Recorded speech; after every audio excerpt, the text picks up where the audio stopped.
আসসালামু আলাইকুম প্রিয় দর্শক, আপনারা যেখান থেকে আমার ভিডিওটি দেখছেন সবাইকে আজকের নতুন রেসিপিটা দেখার আমন্ত্রণ জানাচ্ছি। আমি রেশমা বগুড়া থেকে বলছি। তৈরি করে দেখাচ্ছি টিকিয়া কাবাব। কোনো প্রকার মাংসের ব্যবহার করছি না। মাংস ছাড়াই মাংসের স্বাদের টিকিয়া কাবাব তৈরি করতে হয় কীভাবে সেই রেসিপি শেয়ার করছি। এটা খেতে কিন্তু অনেক মজার। একবার তৈরি করার পর আপনি প্রায় এটা তৈরি করবেন। আমার তো মনে হয় প্রতিদিনই তৈরি করে খাবেন, কারণ এর থেকে মজার আর কিছু হতে পারে না যে মাংস ছাড়া এত মজার কাবাব কীভাবে তৈরি করা সম্ভব। এর জন্য লাগবে ডাল। আমি এখানে মসুর ডাল নিয়েছি হাফ কাপ। পর্যাপ্ত পরিমাণে পানি দিয়ে এটাকে কষলিয়ে কষলিয়ে বেশ কয়েকবার পানি বদলিয়ে খুব ভালোভাবে ধুয়ে পরিষ্কার করে নিতে হবে। ধুয়ে পরিষ্কার করা হয়ে গেলে অ্যাড করে দিচ্ছি ডাল সেদ্ধ করার জন্য পানি 1.5 কাপ পরিমাণ। একটি তেজপাতা দিলাম, সেই সাথে দিয়ে দিচ্ছি হলুদের গুঁড়া হাফ চা চামচ, আর দিয়ে দিচ্ছি আদা রসুন বাটা হাফ চা চামচ দিয়ে সব কিছু মিশিয়ে নিচ্ছে। এখন চুলায় বসিয়ে দিচ্ছে। চুলা ধরিয়ে দিব, দিয়ে হাই ফ্লেমে রাখবো বলক আসা পর্যন্ত। এভাবে ঢেকে রাখবো। বলক আসার পর চুলা আঁচটা একেবারে কমিয়ে দিয়ে পানি টেনে আসা পর্যন্ত এটাকে রান্না করতে হবে। ডাল যখন পুরোপুরি সেদ্ধ হয়ে যাবে এবং নিচে পানিটাও টেনে যাবে, সেই পর্যায়ে চুলাটা বন্ধ করে দিয়ে এটাকে নামিয়ে নিতে হবে। একেবারে ড্রাই করে ফেলা যাবে না, কিছুটা যেন ডাল ভেজা ভেজা থাকে সেরকম পর্যায়ে চুলাটা বন্ধ করতে হবে। এবং খেয়াল রাখতে হবে ডাল সেদ্ধ করার সময় যেন পুড়ে না যায়। যদি পুড়ে যায় তাহলে কিন্তু খাবারের স্বাদটা নষ্ট হয়ে যাবে। তো আমার এটা হয়ে গেছে, দেখতে পাচ্ছেন একদম পানি পানি নেই, হালকা একটু মাখা মাখার মতো। এই পর্যায়ে আমি চুলা বন্ধ করে দিয়ে এটা রেখে দিচ্ছি ঠান্ডা হয়ে যাওয়ার জন্য। মানে যখন ঠান্ডা হবে তখন আমি কাবাবটা তৈরি করব। এটা ঠান্ডা হয়ে গেছে। এর ভিতরে যে তেজপাতা রয়েছে সেটা আমি ফেলে দিচ্ছি। প্রথমে অ্যাড করছি 1 চা চামচ ভর্তি করে আদা রসুন বাটা। এখানে আদা এবং রসুন দুটোই সমপরিমাণ ব্যবহার করা হয়েছে। দিয়ে দিচ্ছি ভাজা জিরার গুঁড়া হাফ চা চামচ, ধনিয়ার গুঁড়া হাফ চা চামচ।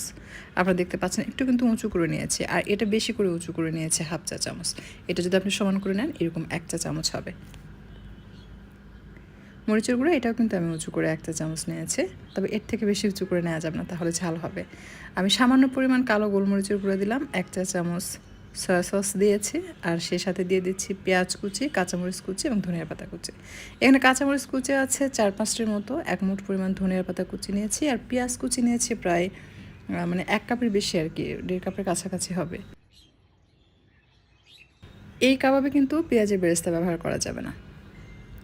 আমি 1 চা চামচ খাঁটি গাওয়া ঘি দিলাম, এটা আমার হোমমেড। আর দিয়ে দিচ্ছি টমেটো সস 2 চা চামচ।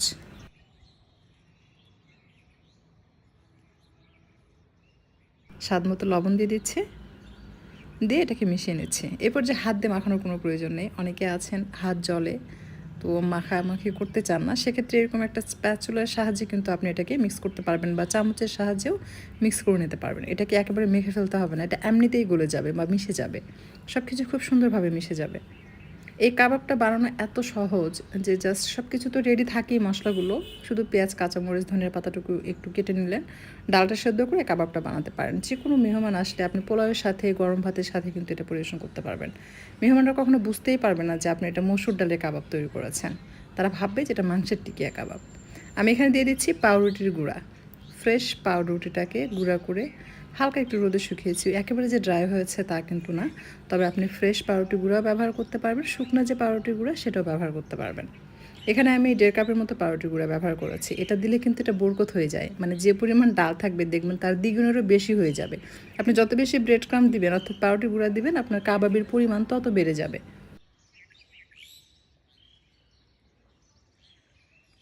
তো এই পর্যায়ে কিন্তু আপনার একটু ড্রাই মনে হচ্ছে, এরকম ড্রাইনেস ভাবটা থাকবে না। যখন আমরা এটার সাথে ডিম মিক্স করব তখন এটা সুন্দরভাবে আবারও একটা মাখা মাখা পর্যায়ে চলে আসবে। এখন একটা ডিম দিয়ে দিচ্ছে, ডিম দিয়ে এটাকে আবারও মিক্স করে নিচ্ছে। এই টিকিয়া কাবাব বানানোটা এত সহজ আবার এত মজার যে আসলে বলার বাইরে। কারণ হচ্ছে কি, এটা তৈরি করতে আপনাকে হাত দিয়ে মাখাতে হচ্ছে না, এটা বাটাবাটি ঝামেলা নেই। আপনি যদি মাংসের টিকিয়া কাবাব বানাতে যান সেক্ষেত্রে আপনাকে মাংস বাটতে হবে, ডাল বাটতে হবে, অনেক কষ্ট করে কিন্তু টিকিয়া কাবাব বানাতে হয়। আমার তো টিকিয়া কাবাব বানানোর কথা মনে হলে ভয় লাগে। মানে আমি খুবই কম বানাই, বছর হয়তো 1-2 বার, এর বেশি বানাই না। তবে মসুর ডালে কাবাবটা প্রায় বানানো হয়, কারণ এটা ভাতের সাথেও ভালো লাগে, এমনি বাচ্চারা বিকালে স্ন্যাক্স হিসেবে খেতে পছন্দ করে। আবার আপনি ভাতের সাথে বলেন, পোলাওয়ের সাথে কিন্তু দারুণ। তো আপনারা এইভাবে একবার ট্রাই করে দেখতে পারেন। আর এটা একদম দেখতে টিকিয়া কাবাবের মতোই হবে। হাতে সামান্য একটু ঘি বা তেল লাগিয়ে এটাকে গোল করে শেপ তৈরি করে নিতে হবে। আপনি যেরকম সাইজে তৈরি করতে চাচ্ছেন, এটা ভাজার পর একটু ছোট হয়ে আসে, তাই একটু বড় করে তৈরি করবেন। করে তারপর গরম তেলে ছেড়ে আপনারা এই কাবাবটা ভেজে নেবেন। দেখবেন একদম সেম টিকিয়া কাবাবের মতোই দেখতে হবে এবং স্বাদটাও সেম। আপনার কেউ বুঝতে পারবে না যে এটা আসলে মসুর ডালের কাবাব। আর তেলটা প্রথমে ভালোভাবে গরম করবেন। হালকা তেলে কিন্তু মানে হালকা গরম তেলে এটা ছাড়া যাবে না, তাহলে তেলের সাথে মিশে যাবে। আর ডিম দিয়ে যখন আপনি এটাকে মাখাবেন, তখন কিন্তু ডিম দিয়ে মাখিয়ে সেটাকে বেশিক্ষণ রাখা যাবে না, যে আপনি 1 ঘন্টা 2 ঘন্টা অপেক্ষা করে তারপরে আপনি কাবাবটা বানাবেন। তেলে ছাড়লে কিন্তু সেটা তেলে মিশে যাবে। যখন ডিম মাখাবেন সাথে সাথে কাবাব তৈরি করে গরম তেলে ভেজে নিতে হবে এবং তেলটাও খুব ভালোভাবে গরম হতে হবে। তেল গরম হলে চুলার আঁচ মিডিয়াম থেকে একটু কমে রেখে লালচে হয়ে আসা পর্যন্ত ভেজে নিতে হবে। দেখতেই পাচ্ছেন এটা কালারটা এতটাই সুন্দর এসছে এবং এটা দেখতে একদম টিকিয়া কাবাবের মতো। আপনারা কি দেখে বুঝতে পাচ্ছেন যে এটা মাংসের না ডালের কাবাব? একদম বোঝা যায় না। আশা করছি আজকের এই নতুন রেসিপিটি আপনাদের কাছে ভালো লেগেছে এবং ইউনিক মনে হয়েছে। যদি ভিডিওটি ভালো লাগে লাইক, কমেন্ট এবং শেয়ার করবেন। আর এরকমই সহজ এবং মজার মজার রেসিপি পেতে চ্যানেলটি সাবস্ক্রাইব করে নিয়মিত চ্যানেলের সাথেই থাকবেন আশা করছি। ধন্যবাদ সবাইকে এতক্ষণ আমার ভিডিওটি দেখার জন্য। আজকের মতো বিদায় নিচ্ছি। আবারও চলে আসবো পরবর্তীতে আপনাদের জন্য মজার কোনো রেসিপি নিয়ে। ভালো থাকবেন সবাই। আর আপনারা যদি এটা বাসায় ট্রাই করেন, সেক্ষেত্রে এটার পিকচার আপনারা আমার ফেসবুক গ্রুপে শেয়ার করতে পারেন। আমার ফেসবুক গ্রুপের নাম হচ্ছে আরবি কিচেন গ্রুপ। আপনারা ফেসবুকে গিয়ে সার্চ করলে দেখতে পাবেন। আমি আপনাদেরকে একটা ভেঙে দেখাই, তাহলে হয়তো বুঝতে পারবেন যে আসলে ভিতরটা কেমন হয়েছে।